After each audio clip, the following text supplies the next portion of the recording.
my first boot video. Hearing that for the first time brought back memories. By the way, the Nokia 3650 was my first phone. What was yours? Let me know in the comments below. The Nokia 6 features a unibody metal design. We've got 2.5D glass to the front and a matte finish to the back.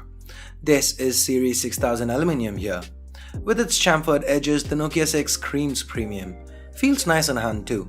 Quite sleek, 8.5mm thick and weighing in at around 170 grams.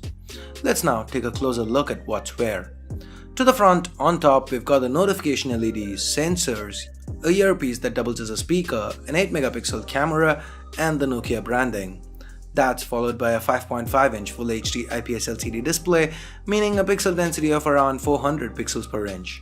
That's quite sharp for the segment. We've then got back and recent app capacitive keys that are backlit. They aren't centered and that kinda triggers the OCD in me. Anyway, the home key is not backlit, but this is a capacitive key that doubles as a fingerprint scanner. Initial impressions feels quite quick and responsive. To the back, we've got a secondary noise cancelling microphone, a 16MP camera with a dual tone dual LED flash and Nokia branding. I love how the antenna bands are hit here. Kinda iPhone-esque, but with the same color tone, so nice. The 3.5mm headphone jacks present up top, volume rockers to the right, primary microphone, micro USB port and the speakers reside at the bottom. To the left, we've got a hybrid tray, meaning you can add either 2 SIM cards or a SIM and a micro SD card. While the Nokia 6 feels very premium, the chip inside's anything but. This phone's powered by the entry-level Snapdragon 430 chip. That's 8 Cortex-A53 cores clocked up to 1.4 GHz each, coupled with an Adreno 505 GPU, but there's 4 GB of RAM and a good 64 GB of onboard storage. All this is backed up by a 3000 mAh battery. The Nokia 6 runs on Android 7 Nougat with Nokia's own custom UI, which is basically built on CyanogenMod 14. So once you look past the theme here, it's all quite close to stock. You don't get an app drawer on first boot, but you can enable it from the settings. Nougat features like the split screen mode that lets you run 2 apps side by side, almost like Samsung's multi-window mode, and the quick switch functionality that lets you quickly jump back and forth between the current app you use and the last app you used are present and accounted for. Google Apps aren't present here since this is a China exclusive. I'm yet to figure out how to sideload it.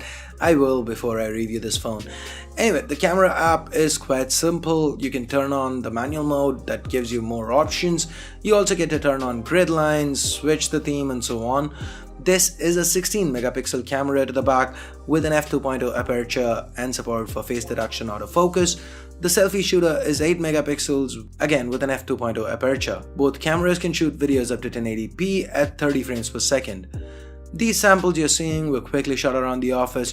If you want me to do an in-depth camera review of the Nokia 6, let me know in the comments below.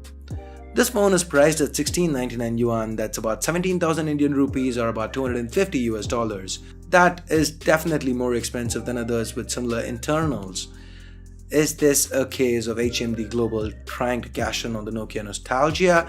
Or is it due to the premium build and other hardware like the camera or dual speakers, Dolby Atmos, etc.? I'll have more to say in the full review.